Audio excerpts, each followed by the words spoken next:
Hello, Doctor Who fans across the world, wherever you are. Stop what you're doing right now and check this out. On this week's episode of Who Corner to Corner, Jeff and I'm Paul, by the way, we are delighted to welcome a man who not only lives, breathes and bleeds Doctor Who as part of his brand new swanky job, but who has also spent time getting to know the secret lives of Thomas the Tank Engine, Casper the Friendly Ghost, Spider-Man, Power Rangers and Barbie, amongst others. In fact, he's worked on so many magazine titles and been invited to so many free lunches that alongside his collection of embossed menus and pilfered silverware, he's probably still got all the free glow-in-the-dark stickers and various action spinners that Panini have ever given away in the last 30 years. And if that doesn't give you a clue as to who he is, I will add that this is a fellow who, in an alternative universe, by his colourful dress sense alone, is the actual Sixth Doctor. Yes, friends, Doctor Who fans all over the universe, tonight our very special guest is none other than the effervescent and beautifully bequiffed editor of Doctor Who magazine himself, Mr. Jason Quinn. Yes! Wow. Hey, what an intro. Jason. That's all right, mate. Don't you worry about that. We like to big our guests up, you know. But it's an absolute pleasure to have you on. We've been trying to get hold of you for a long time, but you're such a busy person, and we are absolutely grateful beyond belief that you can join us tonight. So thank you. I'm thrilled to be here, and I'm sorry I've been such a bitch, haven't I? I have let you down the last two occasions. I would never say that. Thank God you sent that email this morning as well. Oh, don't say that. No, I had remembered. I actually Brilliant. did remember, and I'd marked it. I've got my Peanuts calendar up in the kitchen, and I put it down there that and I thought, it's a Sunday, nothing's gonna interfere with in the way. Nothing's going to get in the way. Well, it's been a busy few months, hasn't it? You know, Russell didn't phone and say we've got another premiere tonight or anything. You know? No, thankfully. Otherwise I would have had to have let him down. I couldn't have done it again. I think made a priority. He'll have understood. He would. So, I mean, with that then, I mean, it must have been a busy few months for you guys and Doctor Who magazine. Just give us a rundown of what you've been doing in the last few weeks with all the launches and everything else. Oh, it's been mental since because I think I came on board in the late summer, and it was suddenly a rush that do you want to do it? And I was because I'd wanted to do it years ago, like a good few years ago, and then Marcus did it. Marcus Hearn. Yes, he pipped me to the post. Oh, did he? And so I was like, oh, okay, fine, that's good. And of course, I'd known Marcus for years as well. We were still Marvel UK years and years earlier in the 90s, and he was great for it. But I'd wanted to do it since then. And so suddenly it came along and I was like, brilliant. But I had a holiday booked over in South Africa. Oh, damn. Okay. This is, it's not like this comes along very often, but I've got this to do. Anyway, I managed to get both in. And thanks to Peter Ware, who was deputy editor at the time, managed to sort of liaise while I was away over, and there's only 2-hour time difference in South Africa. It's not that bad, is it really? We managed to liaise with my first issue going out, and I think it went to press about 2 days after I got back. Wow. I know. It's a bit tight, isn't it? It was tight, but we got everything sort of in order before I went away, and then there were a couple of sort of hiccups he had to deal with. But it was, anyway, thank God for Peter. And so it started off hectic. And then each month then, obviously, up until when the specials started airing, it was, oh God, now we've got this but for me, I just felt so blessed in a way coming in at this point, because Doctor Who fans can be quite tricky and they can be quite opinionated. No, really? We've encountered no such thing. And I don't mean, know what you're talking about. I hate to say they love to complain, Yeah, but we do. It's true. Yeah. they like to complain. And I was like, oh God, they're going to crucify me. They're going to, oh God. So I was so lucky, actually, that when I came in, we were getting from Russell and Bad Wolf and from the BBC, we were getting so much access and so much material that, you know, we actually couldn't fit it all in. So I mean, I was so lucky to come in at this time when there was so much, it was getting so much coverage, there was so much interest in Doctor Who, and it was, and the buzz was all so up about it, that I was so, you know, if it had been where, you know, if Russell wanted to keep things close to his chest, not give us access until after, you know, it might have been awful and horrible, but it was a joy. It was such a pleasure and so exciting then to be part of it, and knowing what was coming and what was up to some extent, knowing what was coming and just thinking, oh my God, this is going to be so great. This is so I was incredibly lucky. It was really full on, and people, when I started, they were like, you know, you've got your job cut out. It's going to be really difficult these few months coming up to this. It's going to be almost impossible.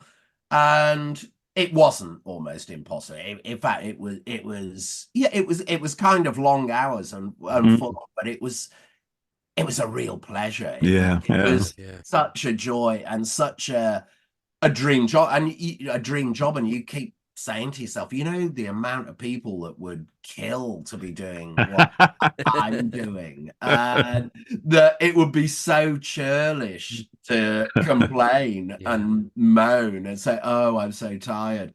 But you know, you didn't even have time to be tired. And it was such kind of fun anyway. And you were kind of doing what you'd be doing for nothing. Well, no, you wouldn't. I can't say that.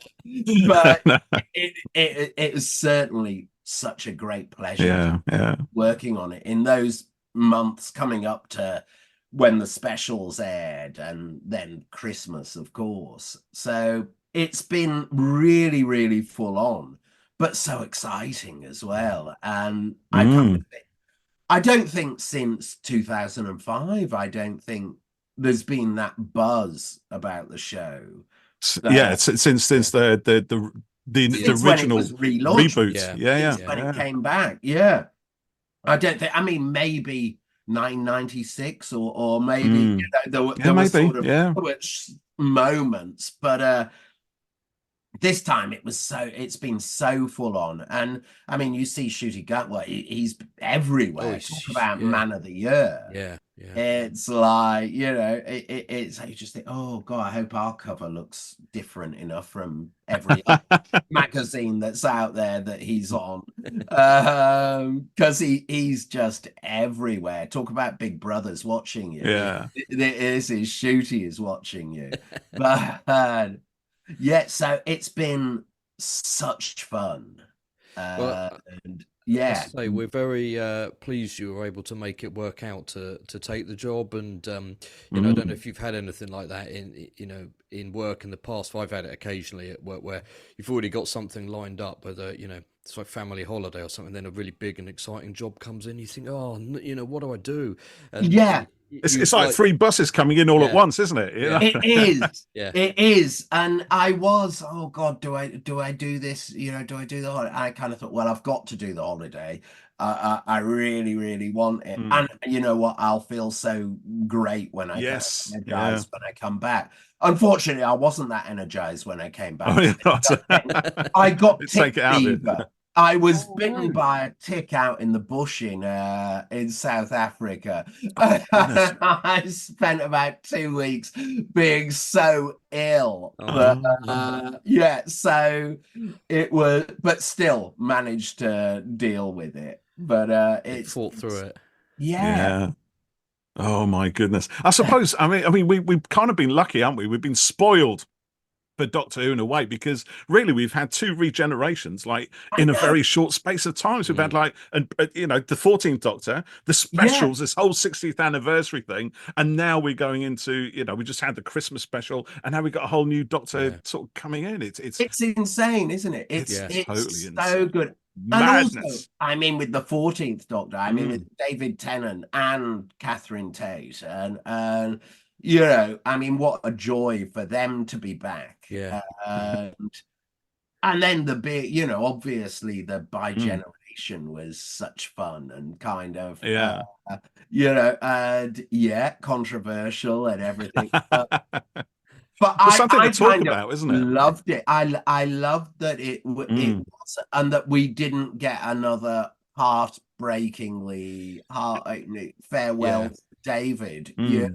It's like no, great. Yeah, it started a bit like that, didn't it? And then it kind of, Well, it was veered off. leading us up to Yeah, that, yeah. wasn't it? In fact, right from the word go, right from the Star Beast, it was we're going to get our hearts broken. Yeah.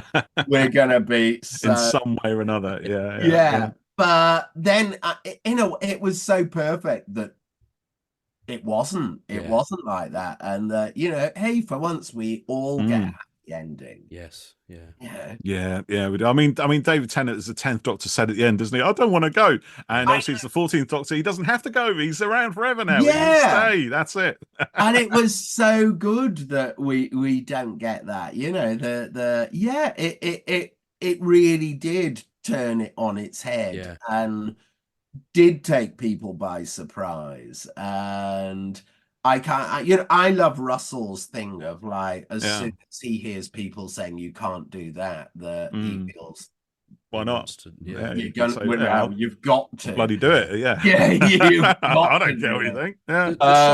The show needs to do new things, doesn't it, to keep it interesting and keep the people talking about it and stuff. And if he played it safe, you'd go, oh, that was good, but whether you liked the bi-generation or not, we're talking about it and it's happened, and it's given it a big another big boost in the narrative for it. Well, it definitely has, and it's with Doctor Who as well, it constantly reinvents itself. Yeah, exactly. I mean, that's the secret to it lasting so long, is nothing's forever.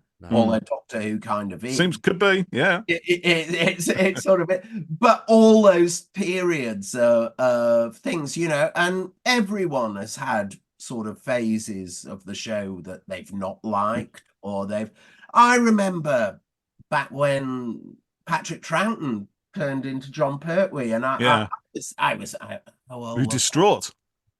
I was distraught. I mean, I was just a little kid. I must have been about 6, and I was like, no, and now we've got this old guy. It was just the white hair and no. I was determined to hate as a 6-year-old, and of course I didn't, and I loved him, and he was fantastic.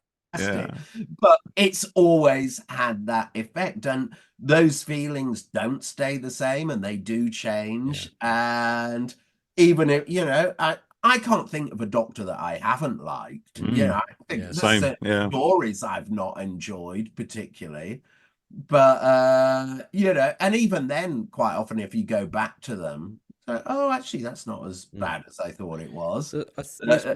We both think there's always something to enjoy, always something. At the very least, it's going to be the Doctor, whichever one it might be, because they're always a joy to watch.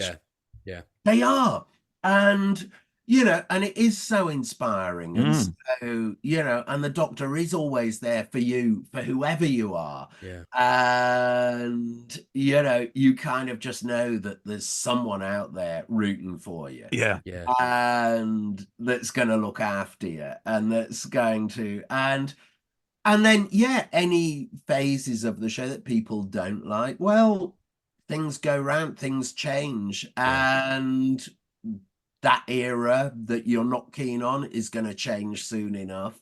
So it'll be something else. Yeah, So exactly. it's pointless getting wound up or angry or, you know, and, you know, the amount of people that you sort of see things like, oh, that's it, the show is dead. Well, they've been saying that, yes. I said it when I was 5. It's been dying for a long and time. How wrong Indeed. that was. It's been a while, isn't it? So what are, and Jason, your earliest memories of Doctor Who? Are we talking Patrick Troughton then? Are we going back that far? Yeah. Yeah, I mean, they've most of my bigger memory would have been John Pertwee, but definitely I remember being in my grandparents and watching the Yeti and the abominable coming down mountain. That was my Yeti impression there. Did you see that? Yeah, it was a good one. Very good, yeah. Yeah. I didn't even bat an eyelid at that. He doesn't. He's having a funny turn again. Yeah. Don't know why. And Cybermats, I remember them. Oh, yes, yeah. Oh, and for some reason, finding them really, really terrifying. Really? Cybermats, yeah. They're kind of creepy little things, though, aren't they? With their little silver and a yeah. Well, they were a weird. bit like, the little silverfish. Yes, that's it. Yeah. And then I think I must have seen some of them and thinking, I wonder if they are. And, so it's the fact that Doctor Who's always been probably with all of us, all our lives, really, to some extent. It's always there. It is. Yeah. There's very few shows like it, and you think, God, okay, what is there that's always been? Well, maybe James Bond, but again, that's a movie thing, isn't it? With a film every sort of 4 or 5 years, or even every decade now. It's like 10 years between each movie. But and isn't it great that Doctor Who now in this kind of rebooted format has done almost 20 years, which is kind of incredible when you think about it. Yeah.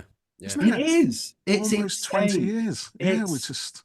And there was that time in the 90s when we thought we were never going to get any more Doctor Who again. We thought, after the kind of failed, quotation fingers, 8th Doctor attempt, and it was all canned, and we thought, well, that's it. That's the last we're ever going to see of our wonderful show, and now a whole new generation. Sad that didn't. I mean, maybe it all worked out for the best. That it didn't work out. Indeed. Do there's a what if there, isn't there? Like what if a Marvel what if? Yes. Yeah. What would have happened? But it's like you said, Jason. It's the show is always with us, and we've talked about this before, Paul. But I remember watching Sylvester on TV, and when the show finished then, and then I kind of moved on to other things, and Paul, remember you were shocked that I didn't know about Target books and stuff like that. I was mortified, Jason. I was mortified. How can you not know about Target books? But I was quite a bit younger then, and but then when it came back with Paul McGann, I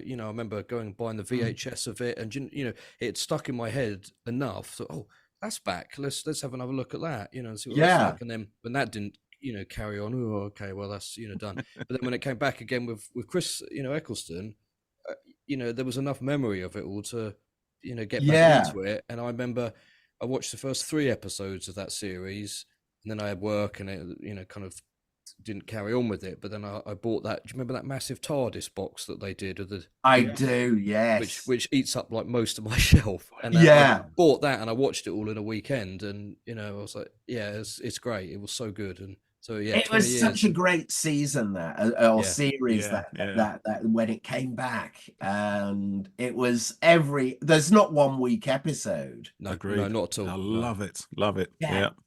It's a good one. So strong. It is now. It stands up to it today. As well. Yeah. I mean, can you imagine back then? I mean, you got an insight into Russell's era and everything else, but I know he's even back then he was a famous TV writer. He'd had a few successes under his belt. He was very highly respected, very highly regarded, and he had the backing of the guys behind him who wanted to bring it back. There was but can you imagine just sitting down to write that first episode, thinking of the weight of responsibility on his shoulders? Will it work? Won't it work? Will anybody remember it? Will people hate it? Well, is it going to die death? Will it be? You know what I mean? All that doubt in your head is. Yeah. I mean, I think Yeah, I mean, there must have, and I mean, he must have had doubts in his head as well. I mean, great though he is, and you know, and he comes across as so confident.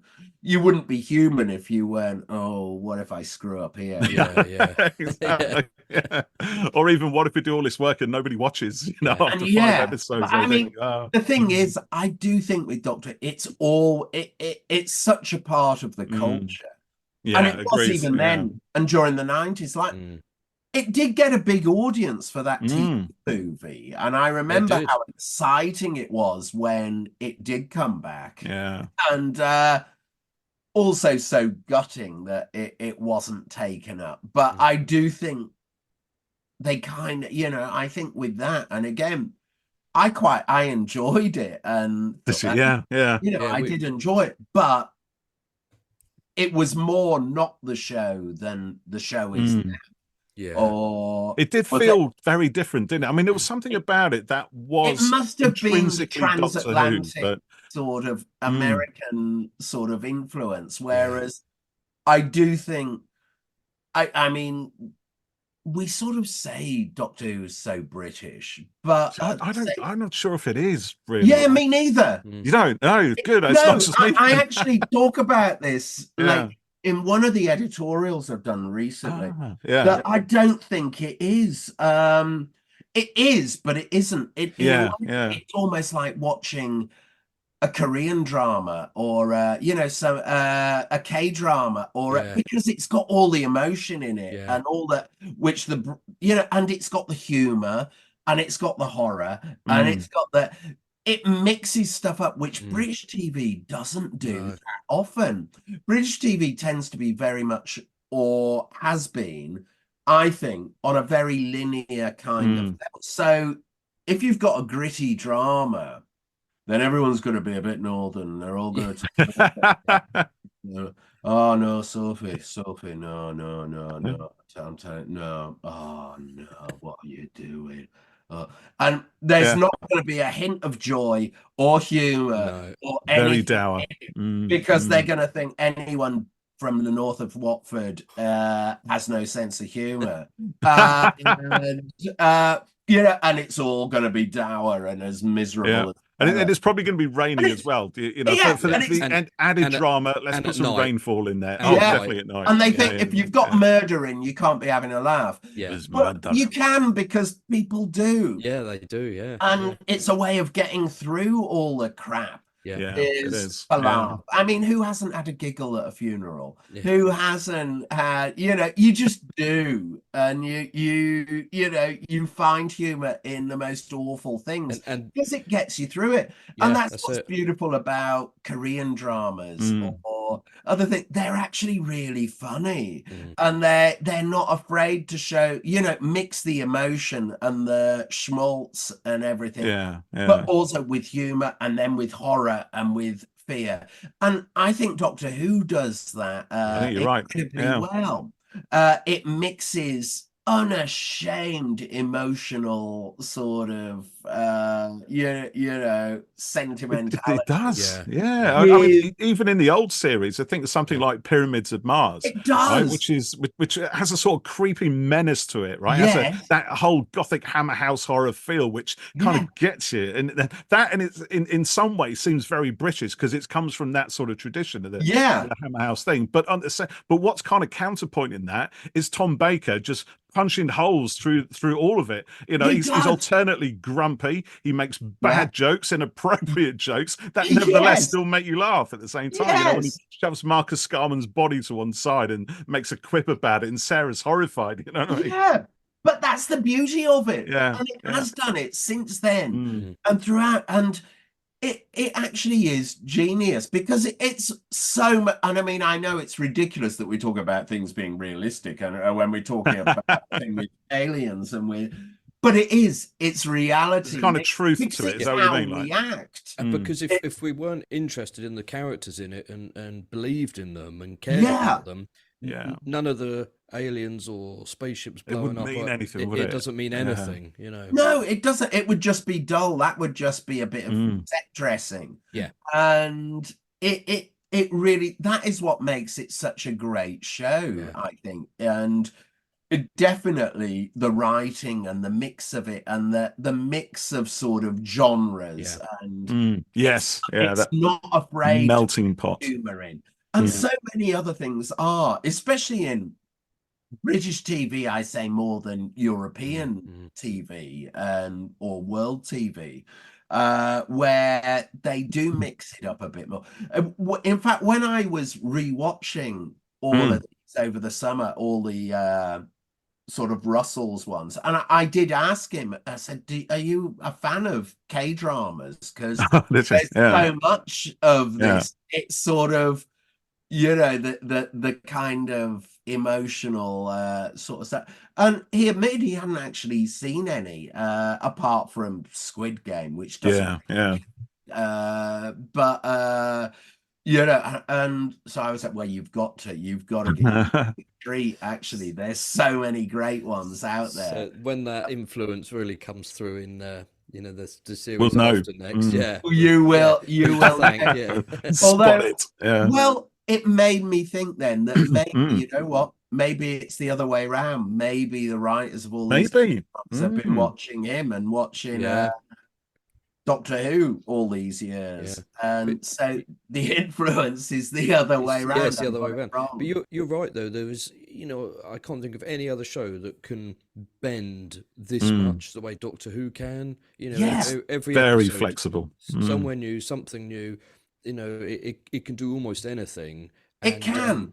You know, I think I said this to you as well before, Paul, but quite often I watch something on TV and it's exactly like you're saying, Jason. You know, it might well be, you know, a gritty crime drama or something, but and you know, you'll get an action film like this or something. You think, oh my god, it's so po-faced and it's so dull and overly serious. And some people like it. That's great. But you know, for me, there's got to be that little spark, a bit of humor and a bit. There has to be something, you know, to just to give you a bit of light and shade in it as well. And, you know, not just one note all the time. And you know, you could see that in the three specials that we had recently. You know, yes, three Star very Beast different. Was, you know, whiz bang aliens. You know, I watched that with my kids, and you know, I thought the meat was brilliant. And then, you know, Wild Blue Yonder was, you know, a bit kind of dark and, you know, weird and a bit more metaphysical, Kafka-esque, and all that sort of thing. It was. And my kids said, "Oh, can we watch Doctor Who this week?" And I said, "You know what?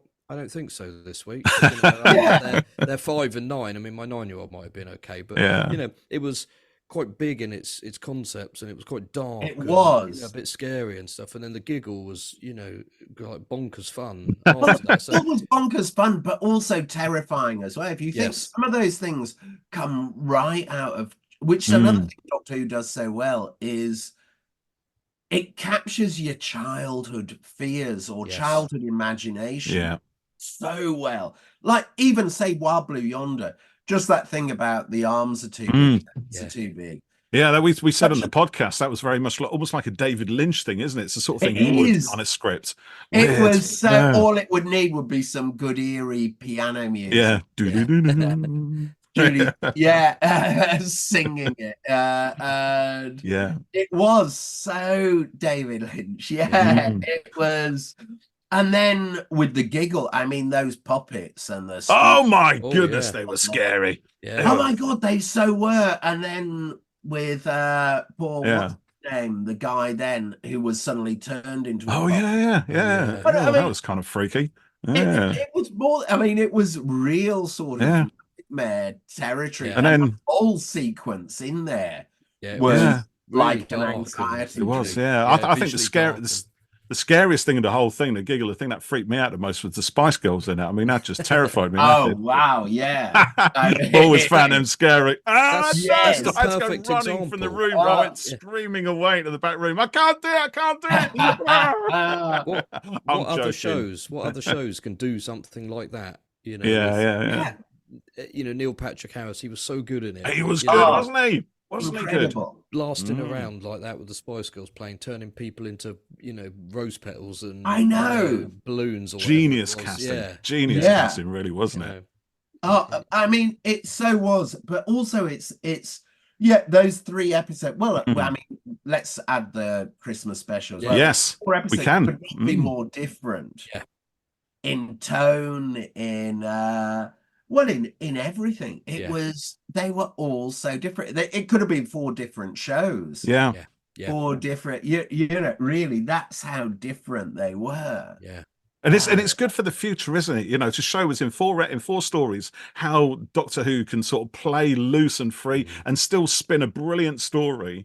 You know, it shows that if we're going to get more of this going forward. You know, it's still got so much life left in it. I think it's the beauty of it, and the great thing about Doctor is you never know what's going to come next. No, that's it. And I never want to know what's going to come next. No. That's the thing. That's what's always kept me watching. But we still like to complain at times, Jason, like you said right at the start. Well, you have to. But it's part of the thing, isn't it? And people always will. And but also you will have, it's like, I'm not a massive fan of polls. Yeah, and I know we have them in the magazine, and we have them. I don't really like them very much. Yeah, we don't like. Somebody's always got to come bottom, or something's always got to be the bottom, isn't it? Well, I just would not show that. I know we got a lot of, you know, we got a fair few people complaining that you're not showing the whole, you know, you're only like top 10 or Why would you want to rub someone's nose in? Oh, you came bottom. You know, that bottom episode will be someone else's favorite. You know, exactly. And also, it could be. Everyone who worked on that put their heart and soul into it, and no one sets out to make a bad episode. You know, no one sets out thinking I'm going to do something really crap now. Yeah. I might do that though, just for a laugh. Spend a couple of $1 million or pounds of BBC money on an awful episode. So you would not, and yes, you can. I think if something gets an overwhelming majority of people loving it and think, you deserve to celebrate that, but I don't think you deserve to crucify someone who's had the misfortune of their thing as not, because someone's going to like it. Absolutely. And do you remember when I think it was Colin Baker? You know, he came bottom in the Doctor. He told us that story, didn't he? Yeah, and he was genuinely quite upset about it. I think, he was. And, I hate the idea that he would, because I love Colin Baker. Yeah, same. I really, really love, and I actually think if considering that, most of us love the Doctor that was the Doctor during our childhood formative years. So I was a little bit older then when he became the Doctor. But I absolutely loved what he did with it. And I loved I loved the bravery of it, that actually, you know what? He's actually doing something now, and he's being a bit of a dick. Not Colin himself. I mean, the Doctor. And I love the bravery of it. And really brave, isn't it? Yeah. And I think, I absolutely, I love him. So I think his Doctor fantastic. And himself, he's gone on to have a great many adventures in Big Finish, and they've been brilliant, and he's been such a great spokesman for the show. Absolutely, yeah. Whereas you think it'd be so easy for him to be like sod you, it would. But I think he's such a gent, and such but I also think you know what, he's great. I love him as the Doctor, and I love, I actually really love his stories. He was so funny when we spoke to him. When was it, Paul? Year and a bit year ago. Yeah. And we said it was the week of Power of the Doctor, and we said, that's right. We've heard, maybe companions and doctors might be coming back, and he said, no one phoned me. I didn't get a phone call at all, and I have no idea what's going on. And then 5 days later, we're watching the episode. He turns up, and I said, he lied. So even he was good at it. His face never wavered, did it? He was doing his job there, keeping the secrets. He is fantastic. Yeah, he's brilliant. I love him, and I do think he's probably the most unsung Doctor, sort of there, or underrated. But to me, I couldn't rate him high enough. He's and everyone who discovers him, and like goes back and watches his TV stuff and listens on Big Finish, they realise actually, yeah, everything that was said isn't true at all, and he's a great doctor. He is. Absolutely. I mean, when you came into the magazine now, there's just been a great glut of stuff that you can feature, and which is fantastic. And you've been able to see over the last couple of years when they haven't had that access and things like that, and the magazine feels so different in a good way now that there's all this extra stuff, stuff that we haven't had, that richness of talent interviews and crew and all of that stuff. We've been so lucky with that, and there's plenty more coming up, and we've had so much that we have had to be like, oh, we're not going to fit it all in. Also, you do want to keep part of the magazine. There's 60 years of material. You don't want it. I think we need to focus on the current era and the current, but you also never want to forget the old stuff. Yes, and because I suspect there's the buying audience. Some people buy it for the classic stuff. Some people buy it for past New Who, and some people are probably buying it their first issue because they've seen Ncuti on the front. So you've put, it's quite a balancing act, isn't it? I guess it is a balancing. I mean, obviously you want the current stuff because a lot of the old stuff, there's new ways of looking at old, the old material, and there's new, but the new stuff is, especially if you're bringing in new readers, and people will see Ncuti on the cover and think, oh, I'm going to pick that up, or let's have a look and see what it. And of course, it is a current show. I mean, let's face it, if you were buying a magazine about any show, you're going to be expecting all the latest stuff on it, and the latest goss and latest stuff in there, and not so much about stuff that happened 40, 50 years ago. But at the same time, you don't want to ignore that. If there's an interesting feature on that, then great.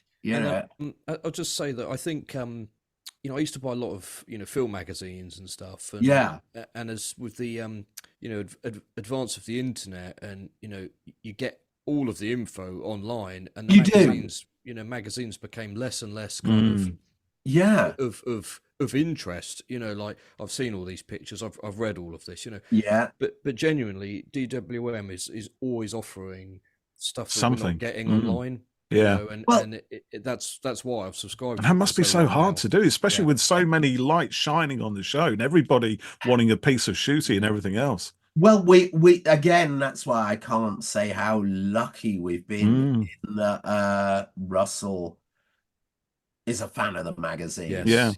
He grew up reading it, or he's read it sort of since issue 1. I mean, he would, in his teens, and so it's like he loves the mag, and he does make sure that we get new material, we get something. There's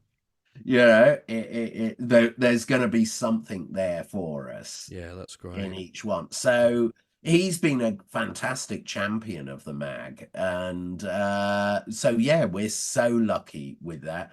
And also, I think everyone there at the BBC and in Bad Wolf, they've loved it too, and they've been so helpful, and they're so thrilled to take part in it. That's so good. So when you go around the studios, you'll suddenly see bits of the mag, stuck up on the wall. Oh, they like that. Okay. There's probably not many shows that have a dedicated magazine anymore. Many years ago, I used to buy the Buffy magazine, or Alias, and Smallville used to have something, and all of those things. They always used to, didn't they? Yeah. I mean, as a kid, I remember so many, like Alias, Smith and Jones. Oh my goodness! All of those sort of things. Starsky and Hutch. Yes, Starsky and Hutch annual. There's also an annual to go with them, wasn't there, as well? All of these things, and Doctor Who magazine has kind of lasted all of them. I mean, even sort of Star Trek or any of that. Yeah. It's just that, and it has got a very, very loyal readership as well. Oh my goodness. Yeah. Trying to think how many years I've been subscribing to it since I was in my late teens, I think. So I don't even want to think about how many years that is, but it's a few decades. Probably issue one, wasn't it, Paul? Since the 80s. Oh, you behave yourself. It is crazy, really. Yeah. It's kept up, but that there is just something about the show. And when I said earlier, there'll be episodes or there'll be bits you're not so mad about, and when I have gone through periods of not particularly enjoying the show that much, you know what, I felt a bit like I'm cheating on someone. I felt a bit like I felt guilty to even admit it to myself. I didn't like that. Yeah. It's like when you get an album from a band, isn't it, that you like, and then you listen to it. Did you feel that's not quite worked for me. You don't want to admit that you didn't like it, but you didn't. But it does happen, and you do feel like, oh God, and I mean, there have been times, it's gone through certain periods where I'll try and watch it as it comes out, and you'll want to watch it. I mean, you don't have to watch it live as such. You can choose your moment, can't you? But but it's always nice to you sort of think to it. But I have found at times when I've gone through periods of not being so into it, and then I've left it weeks. Really? Yeah, that's when you can tell you're not as fussed. And that's it. And then I've finally felt, no, I've got to. And I really, and it's been almost a duty. Yeah. Duty. It's my duty to watch I can't think Doctor Who. of any other show where you felt that about it, where even when you don't like it, you felt family pressure. Well, I wonder if the variety in the show is part of all that, because so like I really like The Walking Dead, but I know what I'm going to get with that pretty much every episode. Whereas, like we were saying earlier with Doctor Who, 1 week will be a Western, and the next is on a spaceship, then it's period, and blah blah blah. And if you don't have, if you're not a big fan of, say, a Western or something, or something with a little bit more of a fantasy element to it, that episode won't click with you as much. But that's it. The week after, it's going to be different again, and that's also the beauty of it as well. Like we were saying, it is the beauty of it. I mean, in a way, sort of there again with British TV and things. So we have short seasons, so it might be 8 episodes or 10 if we're lucky, or 6, or that. You can't afford to have a duff one, can you? No. Really? No. Because if you miss one, then that's almost a quarter of your series is gone down the hit. They all need to be strong. It is, isn't it? Yeah, you can't afford not to now. But I think with what we've got coming up as well, with it's going to be so exciting. Oh, yes. Yeah. So I'm going to ask you a question. You don't have to answer, obviously, but I feel this is my duty to ask you nonetheless, Jason. Have you seen any of the new episodes that are coming out for the next series? I haven't. Sneaky. Oh, okay. I haven't seen anything. No. I haven't. I have seen parts of scripts. Okay. Generally heavily redacted. to the point where they don't make any sense. TARDIS interior, and then I mean, to be honest, I didn't know. I mean, like if we go back and look at the specials, I'd seen the scripts before, but they were redacted. So while I kind of put 2 and 2 together and thought, okay, Ncuti and David are both going to appear, or at least Ncuti going to appear quite early in this episode instead of like the final minute of the giggle. I sort of knew I couldn't see any of his dialogue, but it was the fact that a quarter of the script was gone, apart from scenes without the Doctor in it. Yeah. So I had no idea that there'd be the two of them together. Right. And that there'd be, but I was thinking, oh, David's going to go early on in this, and it's going to be half an episode or a quarter, a quarter of it is going to be shooting rather than just 2 minutes or anything. So, a lot of it is guesswork then when you look at the scripts for any of the controversial bits, because they're going to cut those out. And but they do give you a fair, because obviously we have to plan you have to cue it up, things like that. So we need to see the Doctor's voice and the Doctor, how he acts and how so we do need a certain, we do get to see stuff, but we haven't actually seen any footage. So it's sort of like one part of it is kind of professional for you, isn't it? You're getting to see stuff or read stuff because you need to for the magazine and write synopsises and stuff like that. But then you also still get to do the fan part of. I know, and watching. So you're sort of getting, the best of both. The exciting. Basically, you're having the cake, lad, and there's eating it and all into it. I know.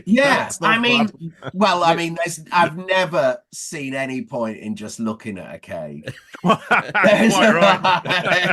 Really, there's a cake. I'm going to eat it. But it's actually so amazing to actually, when the scripts do become available, and when I sit and I binge read them. I do binge read them, and then I'm like, oh my god, oh no. Did she? No, they don't. Oh my god, I can't wait to see that bit. And it's like, and there's so many that you're like, oh god, I can't wait to see this. How are they going to do that? That is, and there are so many. In fact, I think when I was reading scripts for this upcoming season, I was with each one. Like, I read the first one, I was like, oh my god, that I was wondering how they're going to top the specials. Right? Wow, they've done it. That is insane. That's so fun. And then I read the second, and it was like, holy shit! No, oh god, wow. Oh my goodness. And then I think it's about halfway through. This is just from reading the script. I think it's possibly gonna be my favorite Doctor Who story ever. Really? Ever? Wow. That's ever. Big claim. That is a massive claim. But and this is just from reading it, everything. It's creepy as anything. It's like so scary.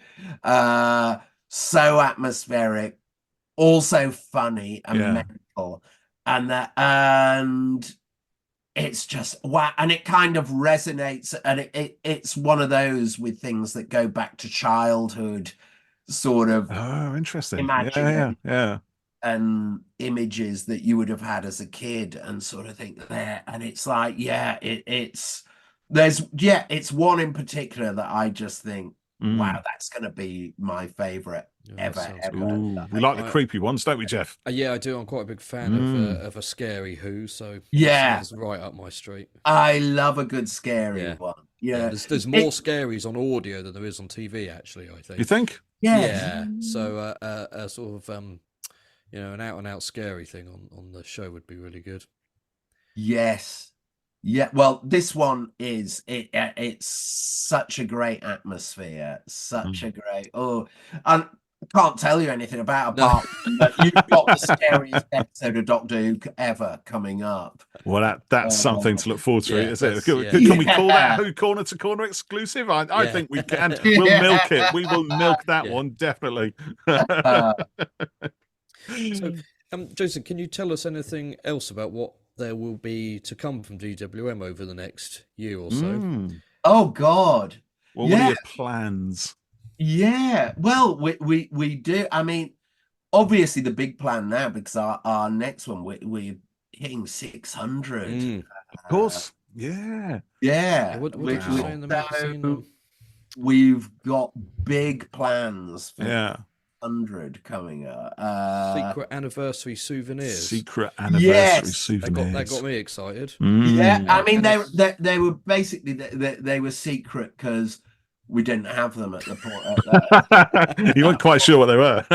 Well, I was sure what they were or what I wanted them to be, but we didn't have, because we had to go to print early with that because of the whole Christmas, the whole Christmas deadlines.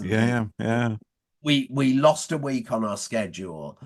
And then we were like, oh, no. In fact, we don't have any visuals for our big 600 mystery thing. We won't have any visuals for it until the day after tomorrow, when we're going up there for a photo shoot. So we're off up to Wales tomorrow.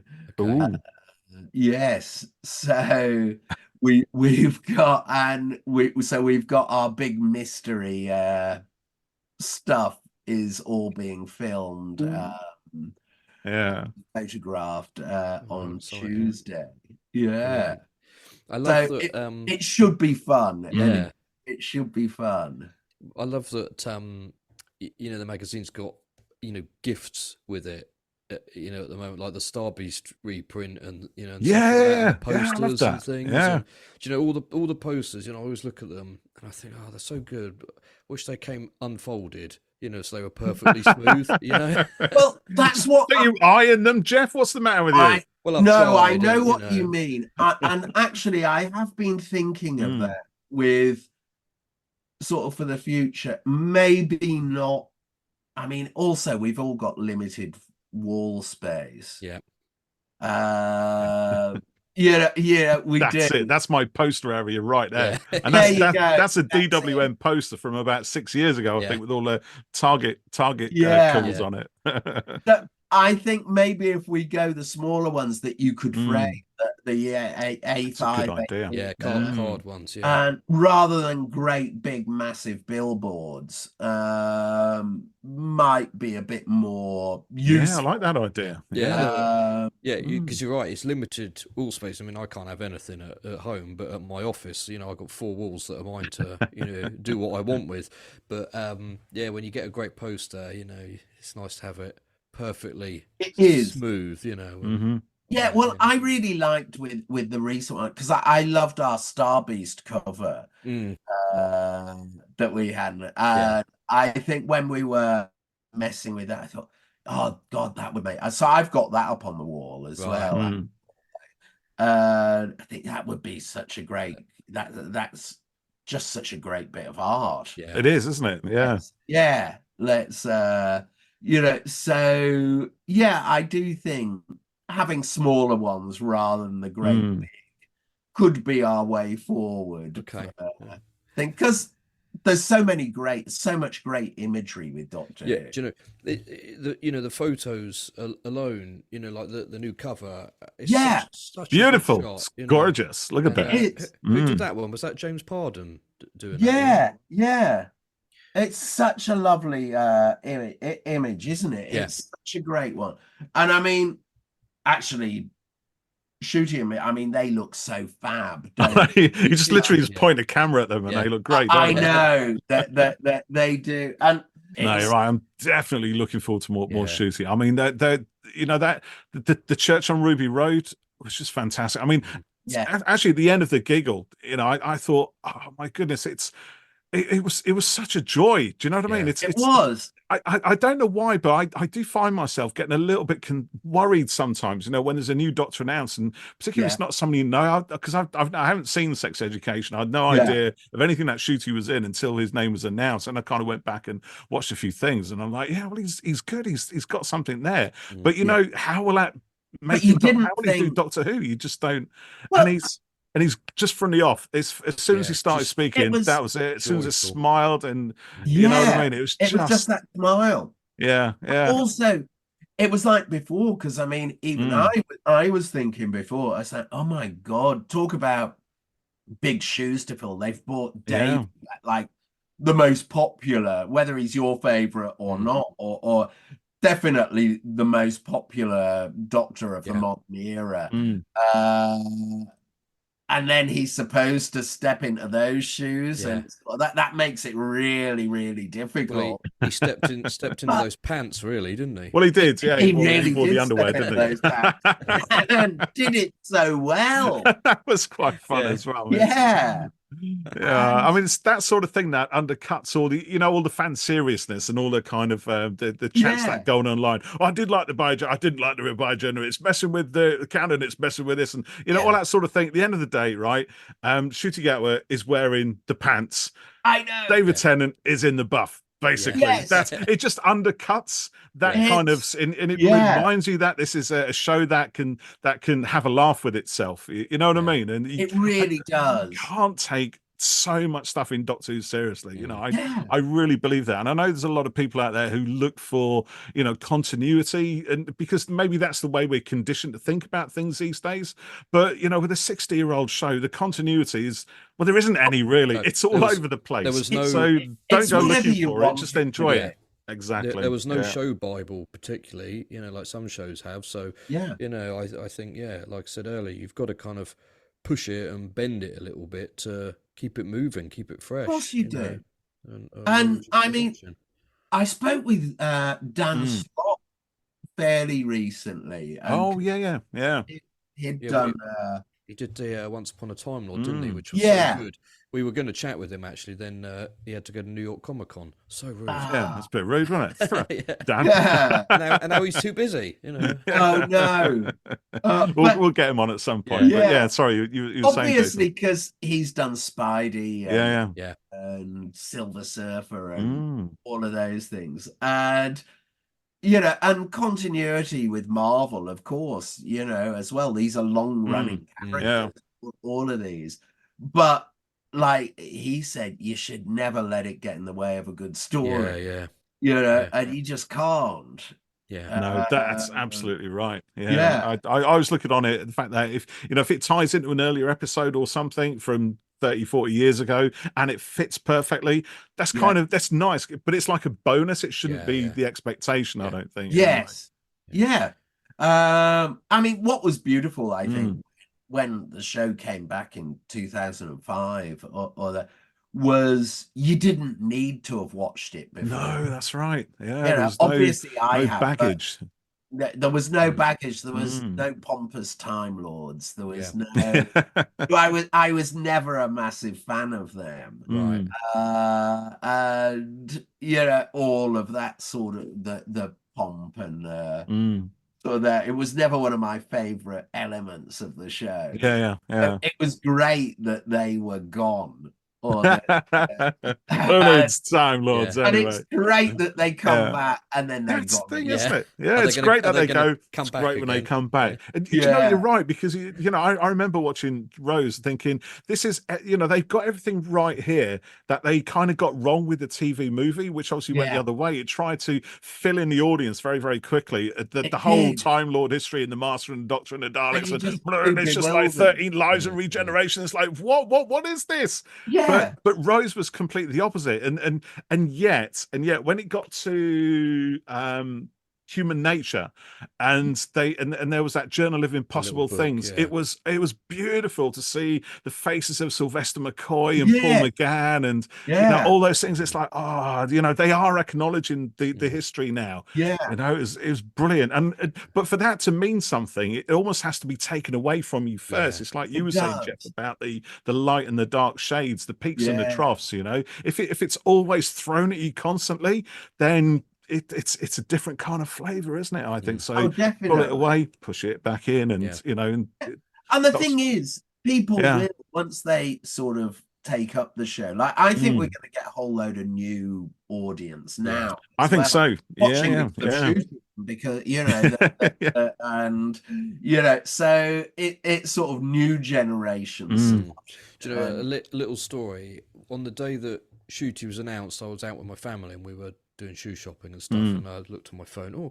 Oh, he's the new Doctor. Oh, that's cool. I don't know who he is, but I'm sure he'll be great, and that's quite exciting to not have any kind of knowledge of him. But a bit later in the day, we went down to the beach and we were buying an ice cream at the little hut thing there. And this is absolutely true. This girl's turned, the couple of girls in there, one of them said, "Oh, I just heard that Ncuti Gat was going to be Doctor Who," and our friend turned to her and went, "Oh, he's brilliant. I'll have to start watching it." And I thought, there you go. That's what he's doing. He's bringing in the next generation. Yeah, it really is. Yeah. It is big. And then they're going to start, and then that, because I watched the Christmas special with my two young nephews. Christmas, and it was the first time they'd ever watched Doctor Who. Was it really? Yeah. Wow. And they loved it. Yeah. They want, and now they've got 60 years of material.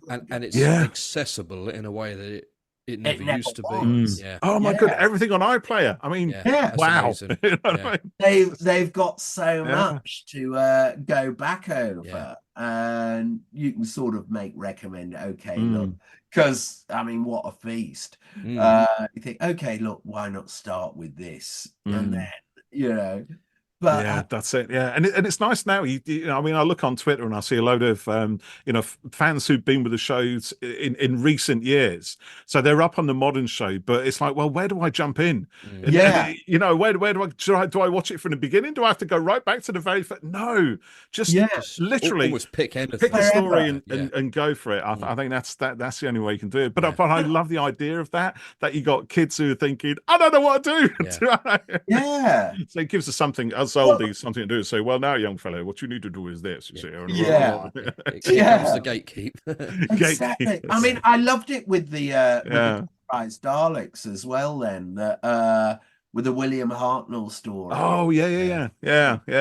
And there'll be some people didn't like the edit or the sort of that, but I actually watched it there. I didn't find it confusing. I thought, okay, this is pretty pacey.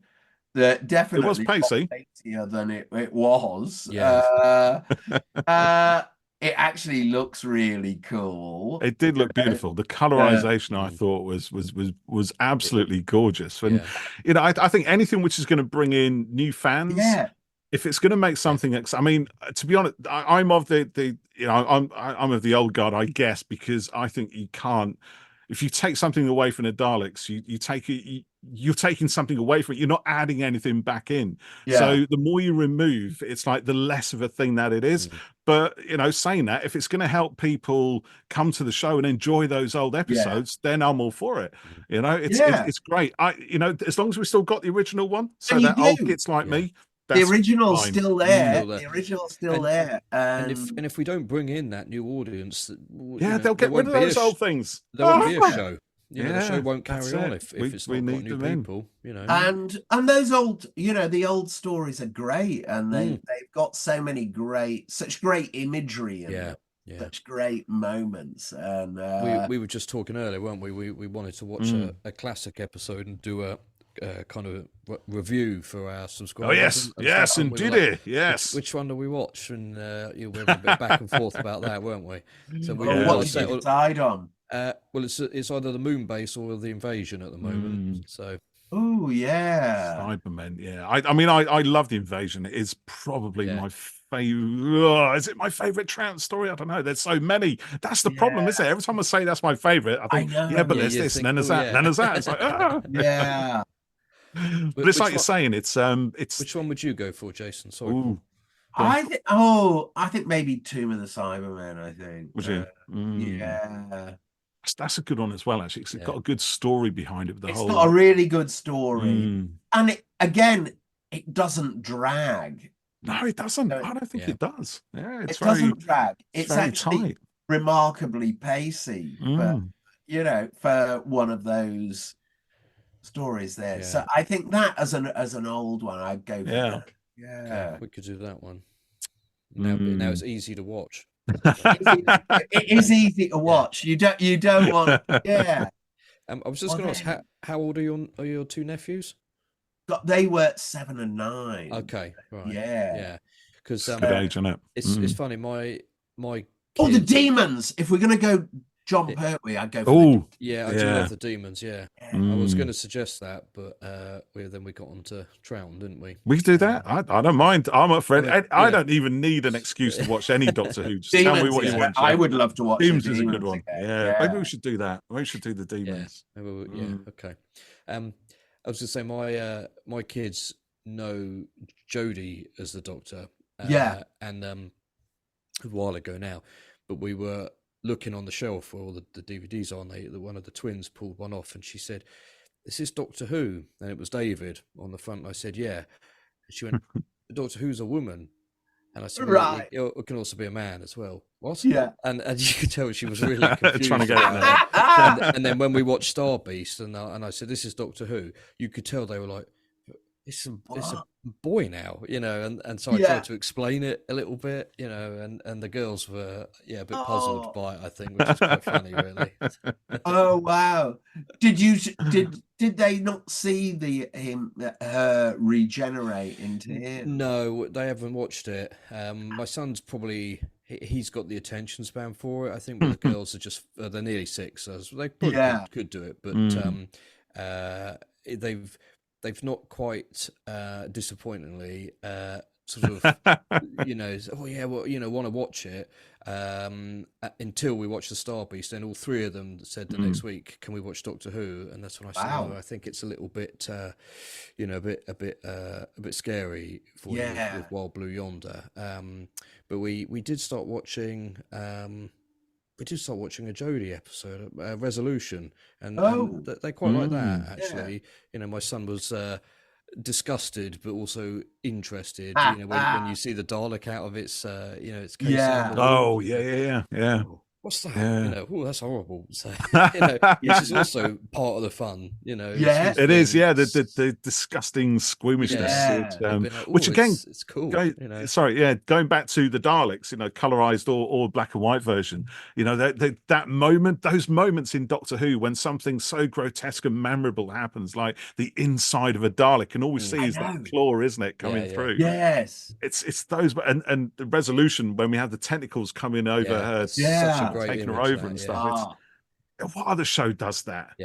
Has done it for 60 years or so. I know. We can talk about it at any age and feel so excited by it. And also, I mean, there aren't that many where you think it's a family show, and it really is a family show in that it'll drag in everyone from grandparents to grandchildren. It's across the generations. And that's another challenge that the makers have, is that it's got to appeal to my kids if it can, and people like us who've been watching it all these years, and new people, and God, sometimes I think what a job. And magazine editors as well. I know, like you're saying about the magazine, looking at the future and what's current, but not disregarding all the past stuff as well. And because of course, I suppose because you've got the special issues as well, haven't you? Which can focus on one particular thing or a theme or an era or show.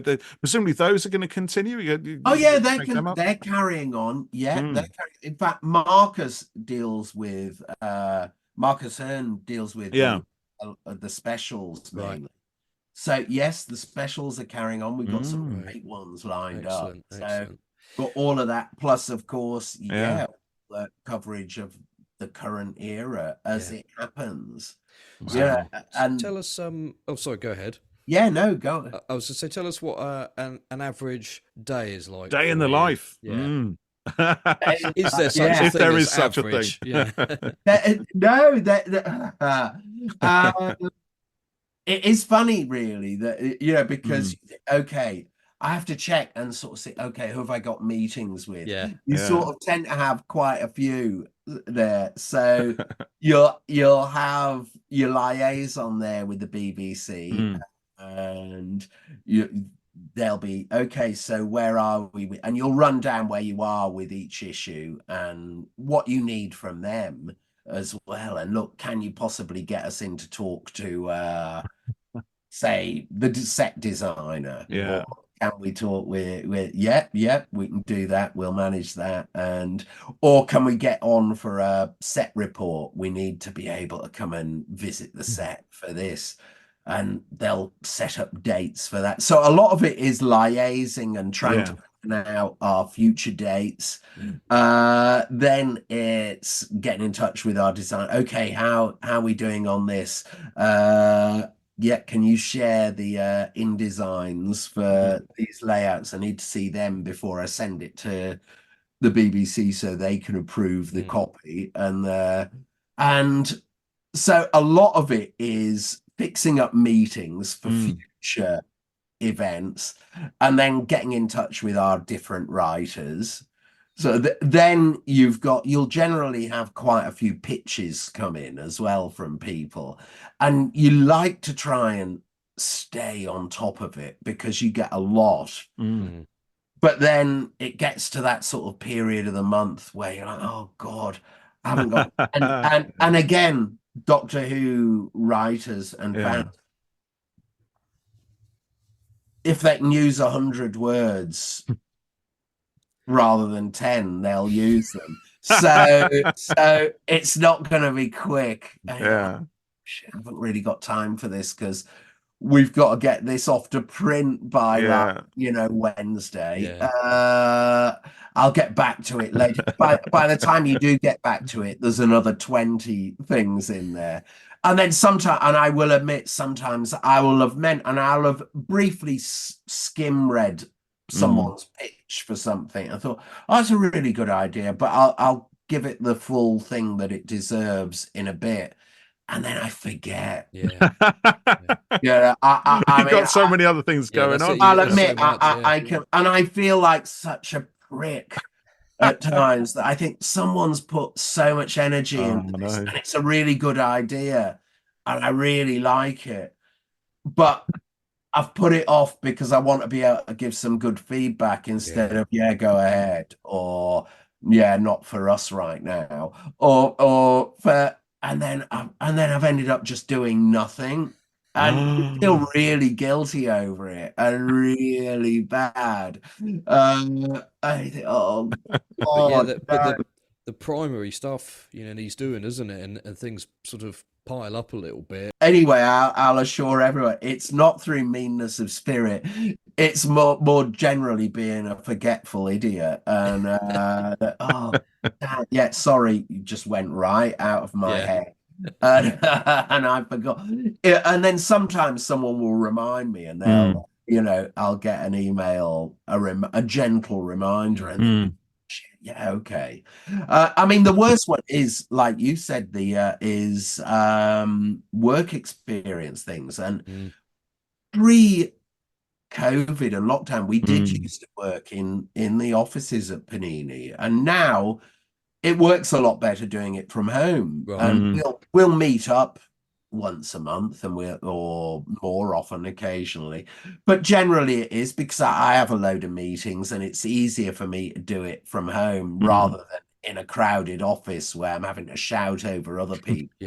And so but when it comes to work experience, and you get people, writing in sort of there, because obviously we did do that before, and it was, it's, Emily Cook started experience with us, and but now, and I think there was an interview with her recently, and mentioned that, and so suddenly I got a score of like emails from people with work experience, and times have changed. It's not really going to be that appropriate having you in my back bedroom. It's not. and also, like, I find that these emails come in, they say, we've got a week of work experience in June, can you take us? And I think, I don't know what I'm going to be doing in June. That's 6 months away. And I don't want to say yes to you and then spend the week saying I don't take sugar in my coffee, because I haven't got any filming on or anything. So then I'd feel bad that, I can't show them anything exciting. And then probably, much like many people, I've got work to get on with, and I haven't got the time to sort of derail that and say, let's show you how to edit or whatever it might be. I know. And then if you've said yes, you'll take someone for work gigs, then you get the call to go to Cardiff that week, where you can't take them down because it's confidential stuff. Yeah, it's confidential. So it's quite difficult, and also in my past experience, I'd had work experience people, and I thought, I'm not doing this again. They're not great. So it's painful. And then I didn't do it for years, and then the local college where I am, they asked me if I'd take someone, and I thought, yeah, all right, I'll give it a go. and the girl came along and she was absolutely brilliant, talkative and, put in ideas and, just enthusiastic. And then we had another lad come along because she was so good and he was exactly the same. And I thought, actually, it's kind of, restored my faith in work experience. There you go. So it was great. So I've completely, diverged there, but no, and it's great when that happens. I mean, we'll do it sort of there with. I'll be look, we don't really have, but if you've got an idea, do pitch it, and I will get back to you eventually. And if it's any good, I don't know if I. So it's hard. I mean, actually, no, I generally would, even if I didn't particularly like an idea. Well, to be fair, I mean, you came back to me pretty quickly when we sort of asked you if you'd do something on podcasts and pop on the show, wasn't it? So you pretty quick then. You were. I mean, it must have been a quiet day. Yeah, slow news day. It was before everything had kicked off. Yeah, I was sitting here twiddling my thumbs. I remember reading the editorial, thinking, "Oh, he's new, right? Let's jump on this one before he has time to get his feet under the desk." You text me and you said Jason came back and he's interested. I said, "Oh, amazing! Like, we didn't expect that." So it was brilliant. Yeah. So when you went to the premieres for the recent episodes, what was that like being there with all the stars? It was rubbing shoulders and everything. Oh, it was great. It was so good. It was fun. So there were two that we went to. There was the one for Star Beast, which was great, and there were lots of old classic doctors, and in fact, Colin Baker was sat directly behind me. Oh, was he? Brilliant. Yeah. Was he throwing popcorn at your head or something like that then? Well, actually, Katie Manning stole his popcorn. Oh, did she? And mine. And, in fact, I mean, I don't know how she's not as big as her house, because I think she ate my popcorn. She ate Nicholas Briggs's popcorn. She just made her way through the audience. Popcorn monster. She certainly gets through them. Anyway, that was great. It was fantastic seeing all of that. And then for the church on Ruby Road was amazing, because it was Ncuti and Millie were there. Yeah. And they were sat in the aisle just across from me. So I was one side of the aisle, and then they were the next. The awful, like we were saying, you can't take your eyes off him. I think that was it becomes then a bit creepy when you're watching on screen. Yeah.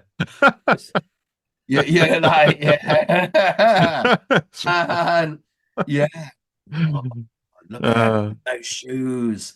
Whoa, good shoes.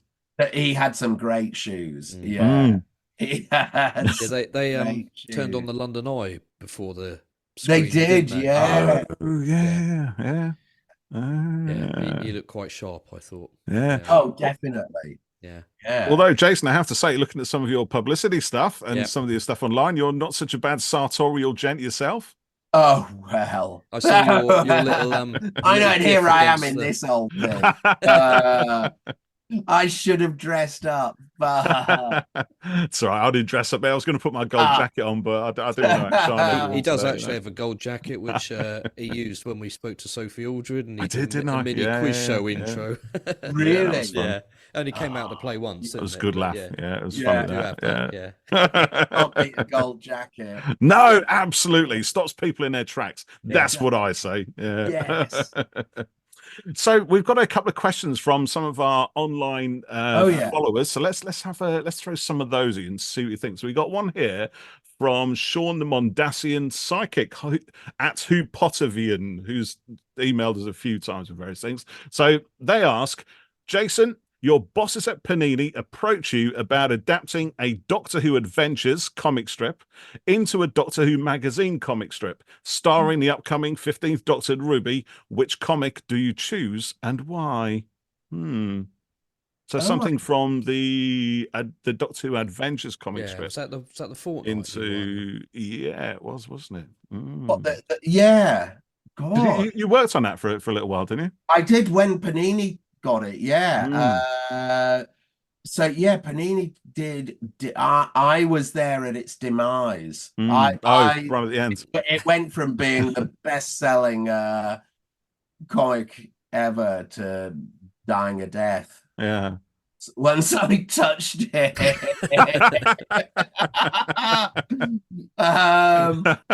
But actually, I love doing that. I love Doctor Who Adventure. Yeah. Sometimes people make mock-up covers in the same do. style, don't they? For recent stories and stuff. Yeah. And there was a one-off recently, well, a while ago for Jodie, wasn't there? I think that came out. There was, there was, there was a Doctor Adventure special with Jodie. Do you think that's something that might come back? Now the show's. I'd hope so for the younger audience. I'd love it if it did, because I really liked, enjoyed working on that. It was a lot of fun to do. So what strip would? Oh God. Yeah, it's kind of put you on the spot there, because now you have to think of all these different strips that you had. I know, yeah. There were so many and so many good ones, but I mean, there were actually there were actually a few in the bag when the magazine when it was pulled was cancelled. It was finally cancelled. There were a few that we hadn't that we got. I think we might have even had a couple of them drawn up, but we definitely had the scripts there, including one by Andrew Cartmel. Oh, really? Yeah, because he did a few for us there. Yeah. Really good ones, including the Doctor. Yeah, he had a talking horse as his companion for a while. Well, he's had a penguin, so why not? Yeah. So yeah, I think I would relook at some of those, but then again, I don't know, with Ncuti now as well, it'd be such a joy to kind of write for as well, and to from fresh, you mean, from scratch? Yeah, from right from scratch, to do something totally new with him rather than revamping any of the old stuff. But then again, if we're talking budgets, like the question there, and Panini say you've got to use some of the old stuff. Yeah, maybe for expediency in some way. Oh God, could you imagine? It'd be like one of those awful TV comic ones there, where it's actually just nothing like. That's what we need. We need it's that back. Nothing. I think we do. We need a story written for Ncuti that's nothing like his character. It's just... and probably it doesn't even look that much like him either, because you're not allowed to use his likeness yet. And it will be Ncuti hanging out with a couple of kids, his children. But saying that, actually, was it this one, or was it the one before? Yes, this one with this kind of style comic strip. Oh yes, I loved that. Wasn't that great? A lot of fun. I like it was split it's throughout different. the magazine It's as well. different each one, isn't it? Yes. Yeah. And I mean, that was because it was so like the old countdowns. That's it. Yeah, I mean, look at that. That's brilliant. Love the comic strip in Doctor Who magazine. It's definitely a highlight. Here I am, in my 50-something years old, and I still love the comic strip in Doctor Who Monthly. Me too. I love the comic strip is a complete joy every time. Definitely, yeah. There's the collection of the other 13th Doctor stories is coming out soon, isn't it? Yeah, looking forward to that. It's been a while since there's been a collection of stuff, so I was pleased to see that was coming. That is coming out. Liberation of the Daleks is out now. Oh yeah, that's out. The complete. I've got it somewhere knocking around in your TARDIS wardrobe there, Jason. It is somewhere. Oh God, where's it gone? Here it is. Yes. Yeah. There we go. That's a lovely Those cover. of you listening to audio only, Jason pulls out the complete edition of Liberation of the Daleks by Alan Barnes, isn't it? It is, yeah. Yay. It was it was really cool having that, the 14th Doctor's first adventure in the magazine. It was a bit of a coup, wasn't it? Yeah. It was such a coup there. Yeah. I mean, talk about wow. And again, that was Russell wanted his first story to be in the magazine. Again, wow. Although saying that, I do remember, Jeff, you were quite emotional because I remember you texted me in the issue when they blew up the 13th Doctor's sonic screwdriver. It's gone. Because bless him, Jeff is going through a grief process right now, and we are here to help him through this, and there are many other fans who feel that way, because it's like we said right at the start of this, isn't it? You do feel that emotion when a Doctor changes. It is almost like a sort of weird grief thing. There's excitement of the new, but there's also the sadness for the loss of the old. Yes, and it is, and also then there is each time there's that worry that you may not like the new one.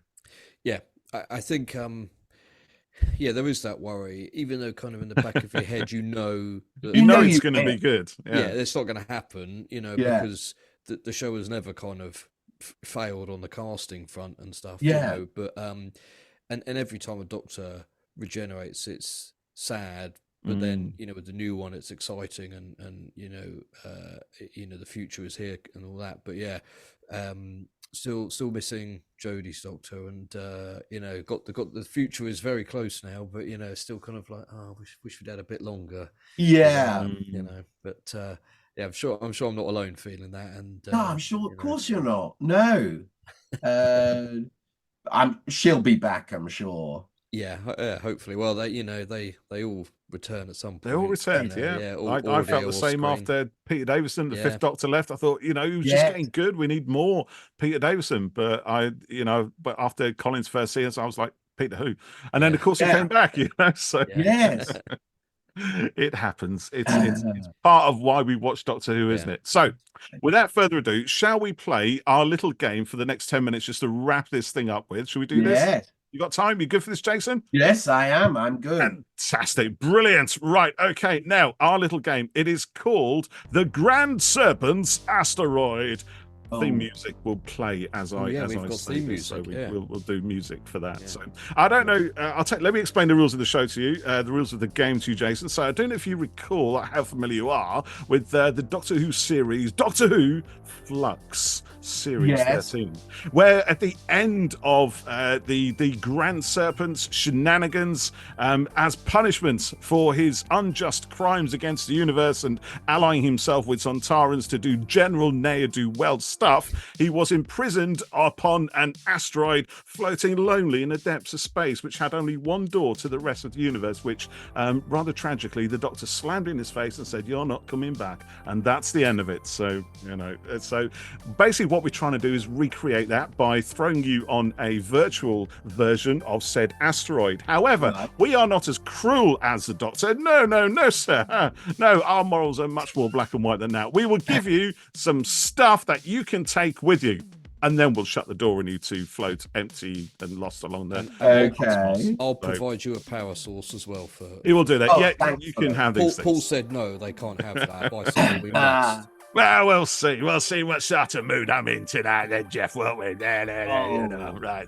Okay, so here we go. So the first one is, you are allowed to take with you your favorite all-time film of all time. You can take that one. So what's it going to be? Oh, favorite all-time film. Oh.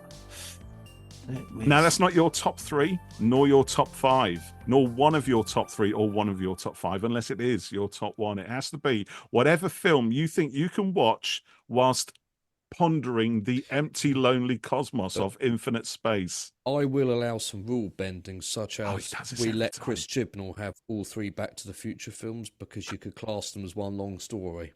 That's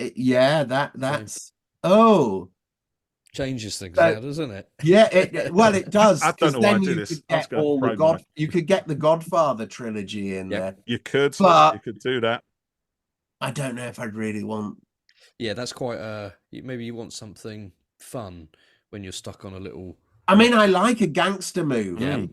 I do like, Yeah. but maybe one a bit more. Actually, you know what? It's oh, hang on. It could be. Oh. Yeah, I think Oh. it's gonna be. So okay, yeah, it's got it's Got us I in was gonna suspense now. say Yeah. Angels with Dirty Faces, which is an old James Cagney movie. Hey, Dirty Red. Not the Yeah. Sham 69 video of their song. Angels with Dirty Faces is a great movie where he's the gangster with a heart. He befriends these kids, and his best mate's a Oh priest. my goodness. Yeah.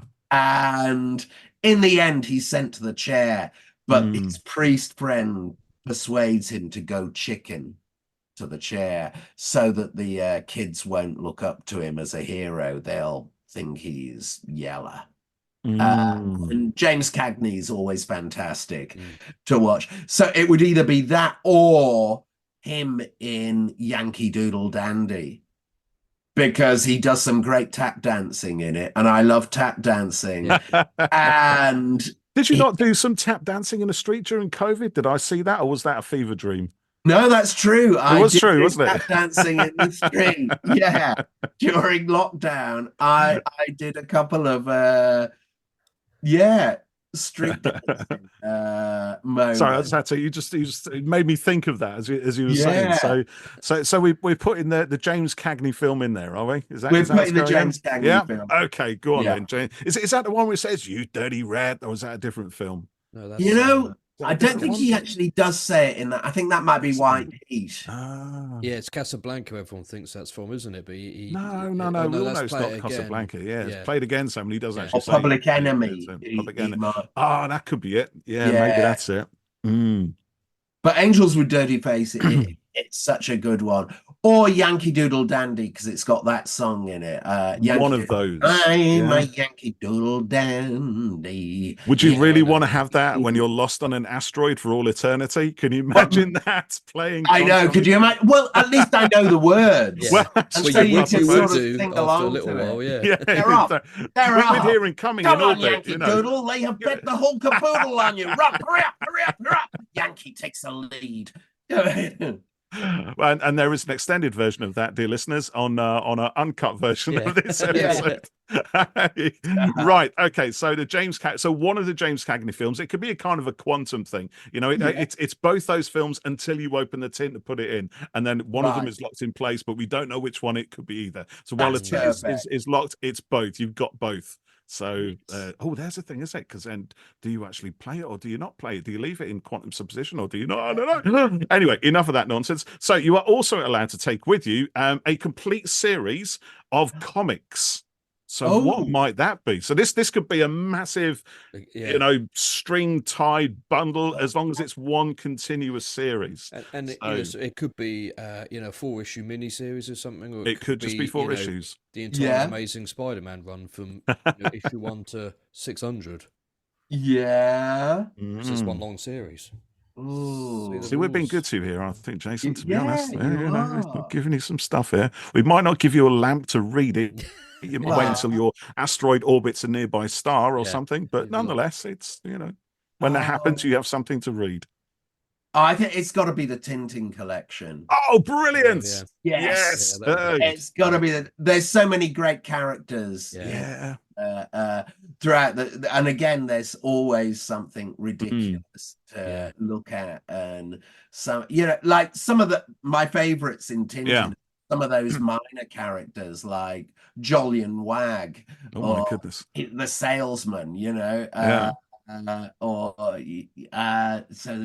Bianca Castafiore, the opera singer, and it's the little minor characters that are so good. It's those tiny little details. I used to read Tintin loads when I was younger, and we showed it to my son not that long ago in Waterstones. and because he quite likes like Dogman and stuff, you know, which is graphic novel, you know, books.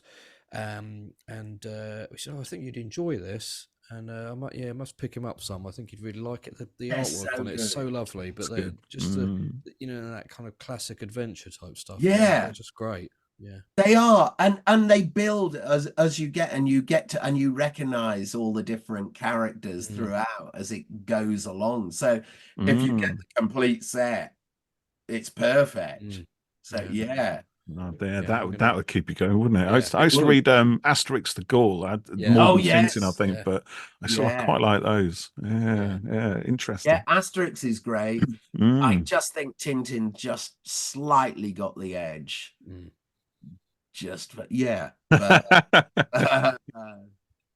Interesting. Right, so James Cagney's in, Tintin is in, so you are also allowed to take with you a sci-fi film. It could be one sci-fi film, or it could be a trilogy, or whatever, ology, or whatever it is. You can take some skiffy with you. What would it be? Ooh, okay, right, yes. Okay, yeah, no, yeah. What is no? Because again, I never tire of watching it and just looking at amazing sort of scenes that stay with you for Metropolis. Fritz Lang, yes. Wow, yes. Oh, now there's a few versions of this though, isn't there? Because it's been restored and re-edited, and somebody's done other remix versions, and then it's been restored to its original state with different music. And I think there's one with Queen, with the soundtrack by Queen, I think, isn't there, from the 90s? I haven't seen it with Queen soundtrack. You know, I did amazing cinema in Berlin. And it's actually called it's called Babylon. And they did. If you've ever seen Babylon Berlin, the TV series, I haven't. They do a lot of filming in this cinema, and it's an old 1920s cinema. Oh yeah, with the Art Deco style and everything. Yeah, and they do. So it's a Weimar Republic cinema, but they're famous. They show a lot of German silent movies, but with a live orchestra. That's perfect, isn't it? Yeah. Such a beautiful cinema, and with the live music there, it's incredible. So yeah, Metropolis, it's got to be. So if we can take Metropolis shown to you in that cinema with the live orchestra, that would do it. We'll do that. If we could bring the live orchestra there, fantastic. Didn't we let Chris have something like that? There was we did. We said you can have it in some kind of technological, futuristic crystal that allows you to plug yourself in and experience the whole thing as if it were real around you. So we can do that. Brilliant! You have that one. That'd be pretty cool. I do like Metropolis actually. I think it's one of those films that it just, you can see when you watch it how much it's influenced so much stuff afterwards terms of, you know, the visuals and the story itself. It's almost like an eternal story. It is that and again it's nightmarish and kind of beautiful at the same time.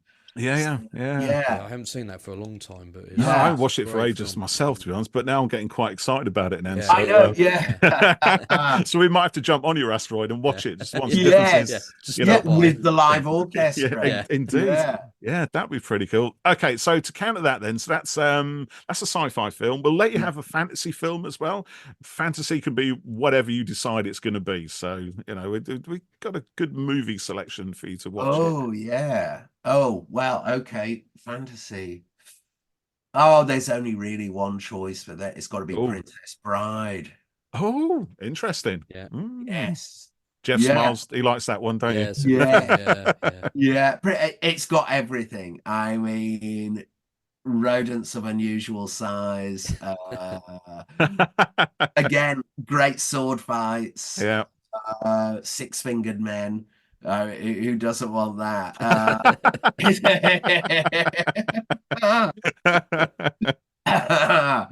It's got it all. Great movie.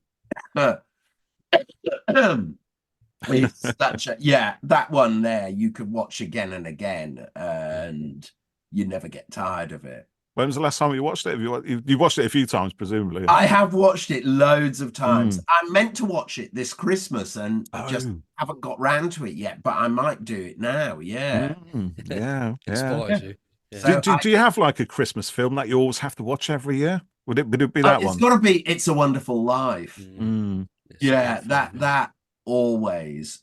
Although again, haven't watched it this year. Meant to. Yeah. I haven't watched that in a while. And also Scrooge, the musical, the one with okay, yeah, with Albert Finney. It's got some great songs in there. It's got so many good ones. I hate people. I despise them. People are despicable creatures, good for nothing, pickable creatures. I hate people. So it's got so many good songs. My wife's favorite film of all time is Santa Claus the movie. Yes, it's a great film. Yeah. Yes. So one of the twins said at Christmas, "Mummy, can we watch your favorite film?" And she was like, "Yes." Almost as if she queued it up or something. Yeah. Honestly, they want it, so what can we do? Okay. So the final item you are allowed to bring with you, Jason, to provide entertainment on your lonely journey through the infinite cosmos and endless space is a blooming good book. So have you got a blooming good book that you can bring with you? What would it be? Yeah. And okay, this is going to sound a bit wanky and a bit, but it's not. Believe me, it's not. It would actually be the Mahabharata, which is a Hindu sacred text. Yeah, it is the most amazing book I ever read. Really? Ooh. Fantastic. It's got everything. It puts Game of Thrones, it makes Game of Thrones look really, really tame. Really? It really is the story of this completely dysfunctional, screwed up family. It's got gods, it's got war, it's got everything, and it's an incredible story that will have you laughing, it will have you terrified, it will have you crying. It's got so many great characters. Kind of amazing villains. I love the villains in it, and I kind of side with them over good guys, because but the beauty of this book is the good guys can be kind of dicks, and the bad guys you can sympathize with. So you're like, so it's all areas of grey. And I think, you know what? I mean, these good guys, they're not that great. They're pretty awful and sort of deserved it. And okay, what did he do that was that awful? So it's definitely worth. Honestly, it's such a great book. Got my interest piqued. I've just googled it now, just brought it up, so I'm looking at it. I'm thinking, it is well worth. It is well worth reading. I would go for the Mahabharata, and I think it's a modern retelling or a modern version, and it's as opposed to it reading it all. Shakespeare. But it's a really good. It's definitely worth looking at, and especially for lovers of fantasy and all that, because it's got everything in it, from all sorts of monsters. That sounds good. Are we talking like demons and things like that? We are, and aliens and all sorts. And when I was living out in India, I actually did a series of graphic novels there, a futuristic version of it. It's definitely worth looking it up and having a read. You I'm also going to give you the opportunity to take one favorite album as well. And we'll give you something to play it on as well, so you don't just have to listen to the music from the film hold going it round. To your ear and imagine. Yeah. Yeah. Oh, Like in a right. conch shell or something like that. Yeah. Oh gosh, it is difficult when it's down to one. As Mm. I would probably have, let's see. Oh God. There's probably like there's probably about Yeah. three that I'd find really, really okay. Go on then. But okay, there would be Roberta Flack's second album, Okay. which is a great album. Mm. She's just got such a great voice that sort of can reduce you to tears and Yeah. sort of, but Mm. it's just really warm there. Also, then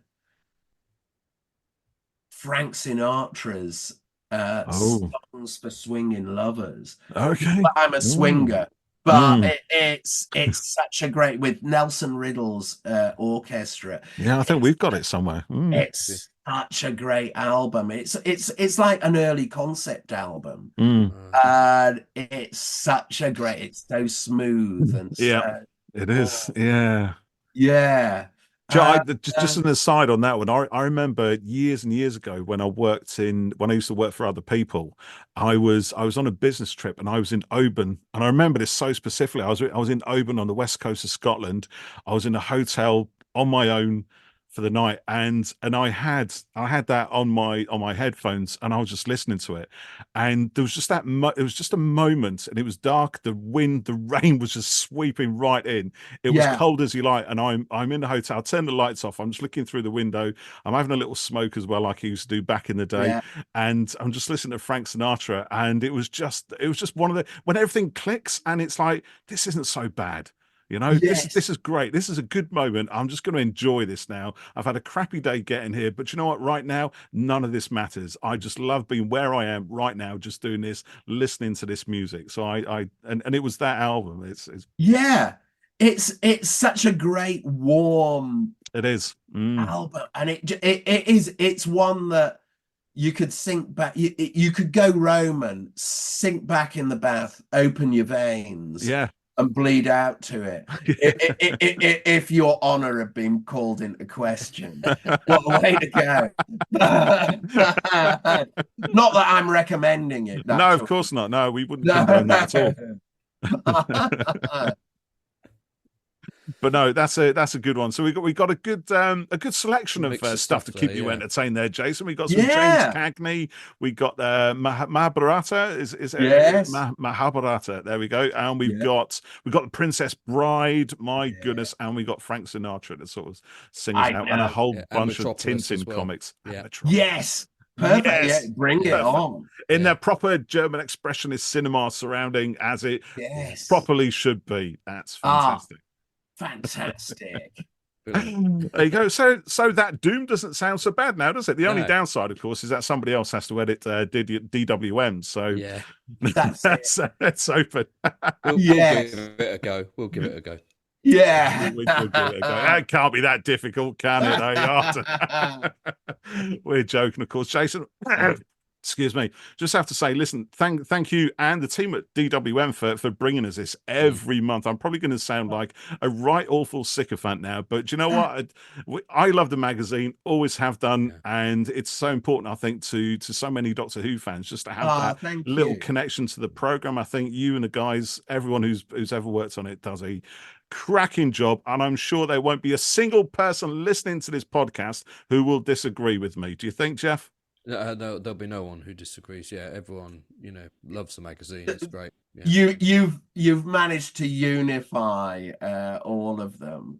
But no, there will be plenty. Oh God, bring back the other guy.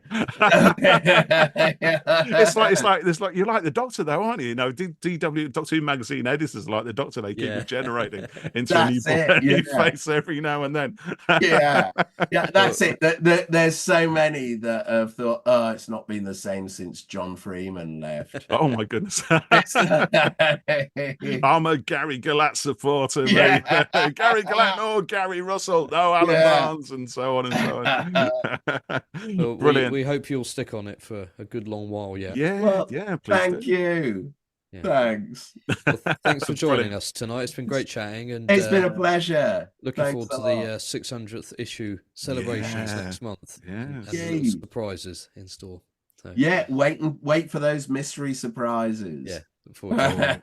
Sounds exciting, doesn't it? Thank you, Jason. Thank you, Jeff. Thank you, Paul. I'm Paul. I know, saying thank you to myself, but why not? And thank you to all our listeners who tuned in. Hope you've enjoyed this particular episode, and do listen out for more to come. We got plenty up in waiting in the wings, I believe is the vernacular term, right? Something like that. So, yeah. Let's do that. Thank you, listeners. We'll see you next time on Who Corner to Corner.